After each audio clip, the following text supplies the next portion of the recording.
आ गई है साल की सबसे विशेष पूर्णिमा जिसे सोमवती पूर्णिमा कहा जाएगा। 29 जून 2026 जगन्नाथ भगवान के जन्म उत्सव का भी दिन है। इसे स्नान पूर्णिमा भी कहा जाता है। इस बार बड़ा दुर्लभ संयोग है। यह जो जेठ पूर्णिमा है यह बहुत ही विशेष है। इसे बट पूर्णिमा के रूप में भी जाना जाता है। इसका अपना एक विशेष अद्भुत महत्व है। घर पर रहकर कुछ सरल सरल से कार्य आपका भाग्य परिवर्तित कर सकते हैं। लंबे समय से पुत्र प्राप्ति, विवाह, नौकरी, रोग, कर्ज इत्यादि या कोई अन्य परेशानी आपको तंग कर रही है तो यह वीडियो और यह दिन आपके लिए चमत्कारी हो सकता है। एक बार पूरा वीडियो सुनिएगा। जैसे कि आप जानते होंगे, सोमवार का दिन अगर पूर्णमासी रूप में प्राप्त हो जाए तो अद्भुत है, क्योंकि महादेव के मस्तक पर स्वयं चंद्र देवता है। सोमवार का दिन मेरे भोले बाबा को समर्पित दिन है, जो कि भाग्य बदलने के लिए कहा गया है।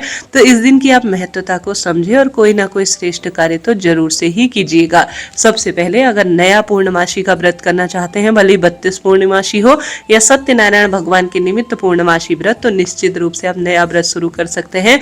कमेंट्स में वीडियो पिन है कैसे दोनों व्रत किए जाते हैं। जैसा कि आप सभी को इस दिन जल्दी उठने का प्रयत्न करना है। जल्दी ना उठ पाए तो सूर्य उदय के आसपास भी जगने का प्रयत्न करें। ओम महालक्ष्मी च विद्महि विष्णु पत्नी च धीमहि तन्नो लक्ष्मी प्रचोदयात्, इस मंत्र का जाप करें या श्री शिवाय नमस्तुभ्यम महामंत्र का जप करते हुए आप ज्यादा से ज्यादा जो है प्रभु का ध्यान करें। उसके बाद अपने द्वार पर, क्योंकि पूर्णिमा तिथि महालक्ष्मी श्री सत्यनारायण भगवान महादेव को समर्पित तिथि है और बहुत बड़ा दिन है और कई भक्त श्रेष्ठ व्रत भी करते हैं। मैं स्वयं पूर्णमासी व्रत करती हूँ, सोमवार व्रत करती हूँ, तो ये बहुत ही अच्छा दिन है। अपने द्वार पर किसी भी स्वरूप में आप दीप दान करें, भले ही चावल का एक दाना रखकर दीप दान करें या एक चुटकी हल्दी रखकर दीप दान करें, ये सब इच्छा आपकी है। इसका बहुत ही उत्तम परिणाम मिलता है। तो सबसे पहले तो दीप दान से ही अपने घर पर द्वार पर शुरुआत करें। उसके बाद आप सभी आपके घर पर जो तुलसी है या आपके घर के आसपास कहीं पीपल है या बट वृक्ष है या जो है इस दिन बहुत महत्वता है बेल पत्र की, इन वृक्षों को स्पर्श जरूर करें। इन वृक्षों की जड़ में कच्चा दूध, हल्दी इनको समर्पित करें और शुद्ध जल से इनका सिंचन करें, क्योंकि इनकी बहुत महत्वता है। जेठ महीने में जलदान की महत्वता है और इस बार 30 जून से जो यह आषाढ़ महीना है वह भी शुरू हो जाएगा। तो यह बहुत ही विशेष दिन हो गया है 29 तारीख का। तो इस दिन आप इन पवित्र वृक्षों को स्पर्श करें, इनकी बहुत विशेष पूजा करें और साथ ही दीप दान इत्यादि की प्राथमिकता सुबह दीजिएगा, लाभ होता है जी। इसके साथ साथ आप सभी को सरल तरीके से अपने घर पर, जैसे कि इस दिन जगन्नाथ भगवान का जन्म उत्सव माना जाता है और इस दिन श्री जगन्नाथ भगवान को 108 जो है नदियों के जल से या इस 108 स्वरूप का जो जल होता है उससे स्नान कराया जाता है, इसलिए स्नान पूर्णिमा कहते हैं। आपके घर पर बाल गोपाल का या जगन्नाथ भगवान का कोई भी स्वरूप है तो सरल विधि से उन्हें आप शंख में कच्चा दूध भरकर तुलसी पत्र रखकर स्नान कराएं। ओम नमो भगवते वासुदेवाय महामंत्र का जप कर विधि विधान से आप घर के मंदिर में पूजन करें। इसके साथ ही महादेव के आप भगत हैं तो सरल तरीके से जो आपके घर का शिवलिंग है उस पर या तो आप 108 की संख्या में चावल चढ़ाएं या 108 की संख्या में सफेद पुष्प चढ़ाएं। बहुत अच्छा इसका परिणाम मिलता है। इससे चंद्र दोष भी मिटता है। अगर आपके घर पर शिवलिंग है तो एक सरल काम और कीजिएगा, आपके जो जल का लोटा है ना उसमें कमल गट्टा जरूर डालें। कमल गट्टा यानी कमल पुष्प का बीज, इससे धन संबंधी परेशानी जो है जीवन में नहीं उत्पन्न होती है। तो एक कमल गट्टा और आप सभी 5 बेलपत्र अपने जल के लोटे में डालें। चंद्रेश्वर महादेव की जय कहते हुए शिवलिंग पर, घर का शिवलिंग हो या महादेव का किसी भी स्वरूप का कहीं मंदिर जाना हो तो आप एक जो है कमल गट्टा और 5 बेलपत्र डालकर चंद्रेश्वर महादेव की जय कहते हुए घर या कहीं भी मंदिर प्रांगण में शिवलिंग पर जल जरूर से ही चढ़ाइएगा। दीप दान करें और दीपक में भी इस दिन चावल का प्रयोग करना उत्तम माना जाता है, क्योंकि चावल का सीधा संबंध महालक्ष्मी से और चंद्र देवता से होता है। इसके पश्चात आप सभी सरल तरीके से एक सरल काम और कीजिएगा, वह है घर पर खीर बनानी है। खीर का संबंध सफेद चीजों का, जैसे मैंने बताया माता लक्ष्मी को शहद का भोग, चीनी का भोग, शहद के साथ साथ जो हमारे पास खीर होती है और सफेद मखाने की खीर, इनका भोग बहुत प्रिय है।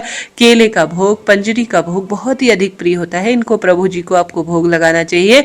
पूर्णिमा पर हर सौभाग्यवती महिला को अपने घर पर श्रेष्ठ उत्तम तुलसी पत्र रखकर खीर का भोग माता लक्ष्मी श्री नारायण भगवान को लगाना चाहिए। महादेव को भी भोग लगाना चाहिए। बाद में ये भोग प्रसाद प्रभु जी स्वीकार कर ले तो इसे किसी कन्या को गौ माता को और स्वयं भी प्रसाद रूप में पूर्णिमा के दिन खीर का सेवन करना ही चाहिए। इसका लाभ होता है। इसके साथ साथ आपके घर के मंदिर में जो शिवलिंग है या महादेव के मंदिर आपको जाना हो ना, तो आप शिवलिंग पर चंद्रेश्वर महादेव की जय कहते हुए एक बेलपत्र जरूर चढ़ाइएगा जी। बेलपत्र के ऊपर एक पूर्ण चावल चढ़ाकर जो बेलपत्र की डंडी है ना, उसका मुख आपकी तरफ कीजिएगा। चंद्रेश्वर महादेव की जय कहते हुए शिवलिंग पर जल चढ़ाएं और कहें कि हे चंद्रेश्वर महादेव, मेरे रोग दोष कष्ट संकट पीड़ा से मुक्ति हो और सौभाग्य बना रहे, ऐसी प्रार्थना कर कर शिवलिंग पर चढ़ाया गया जल थोड़ा ग्रहण करें, घर में छिटकाव करें।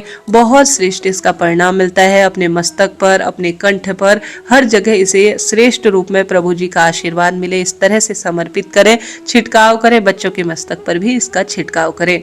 इस दिन बट पूर्णिमा, जैसे कि महाराष्ट्र, गुजरात इत्यादि क्षेत्रों में इस दिन बट सावित्री श्रेष्ठ पूजा होती है। इस बार बहुत लेट हो गई है अधिक मास के उससे, और कहीं कहीं पर आप जानते होंगे अमावस पर हो चुकी है। ऐसे में बट वृक्ष का पूजन करना, स्पर्श करना बहुत शुभता देता है, तो यह कार्य करें। साथ साथ इस दिन जो है चावल और सफेद रंग की रुई, कपास, घी इत्यादि का दान करना चंद्र दोष की मुक्ति के लिए सहायक है।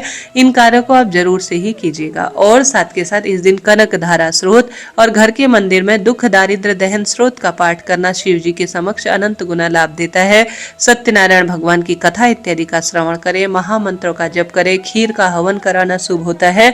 माता लक्ष्मी और श्री नारायण के निमित्त आप घर पर इस दिन सत्यनारायण व्रत भी करा सकते हैं। इसका बहुत अधिक लाभ है जी। इससे शारीरिक मानसिक आर्थिक कष्ट बंधनों से मुक्ति मिलती है और सदा सर्वदा खूब काम बनने लग जाते हैं। शाम को चंद्र देवता जब दिखाई देना, तो जल के लोटे में बिना व्रत के भी, व्रत करते हैं तो बहुत ही बढ़िया है, नहीं कर पाते हैं तो जल के लोटे में थोड़ा चावल के दाने, सफेद पुष्प, कच्चा दूध डालकर ओम सोम सोमाय नमः या ओम चंद्र देवाय नमो नमः कहते हुए चंद्र देवता को जल तो जरूर ही चढ़ाएं। साथ के साथ चंद्र देवता के निमित्त दीप दान करें। बड़ी आसानी से चंद्र देवता दिख जाते हैं, क्योंकि चंद्र दर्शन चंद्र देवता पूर्ण कलाओं में होते हैं। ऐसी स्थिति में आप चंद्र देवता के निमित्त दीप दान इत्यादि जरूर से ही कीजिएगा। जल चढ़ाएं, चंद्र दर्शन करें, शिव स्तुति करें, श्रेष्ठ रूप में गौ सेवा करें और निर्धन जन की सेवा करें। चंद्र दोष मिटेगा, चंद्रमा की कुंडली में स्थिति मजबूत बनेगी तो सौभाग्य स्वतः ही बढ़ता चला जाता है। तो इस तरह से मैंने आपको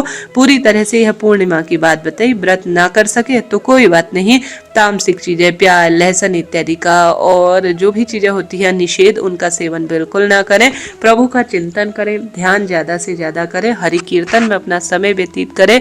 शारीरिक मानसिक आर्थिक कष्ट बंधनों से स्वतः ही मुक्ति मिलेगी और कार्य बनना आरंभ हो जाएंगे। इस तरह से आप इन कार्यों को करें। इस दिन आप सत्संग कर सकते हैं। जगन्नाथ यात्रा निकलती है, वहां प्रभु जी के अर्थात दर्शन होते हैं, उनके स्नान ध्यान सेवा में आप सम्मिलित हो सकते हैं। लाभ तो मिलता ही है। शिवलिंग पर किसी न किसी स्वरूप में, जैसे कि सफेद फूल और पंखुड़ियों से श्रृंगारित करें प्रभु जी को। श्रेष्ठ बेलपत्र की सेवा दे, इससे महादेव प्रसन्न होंगे और चंद्रमा श्रेष्ठ रूप में महादेव के मस्तक पर ही विराजित है। राधे राधे जी, जय श्री कृष्ण।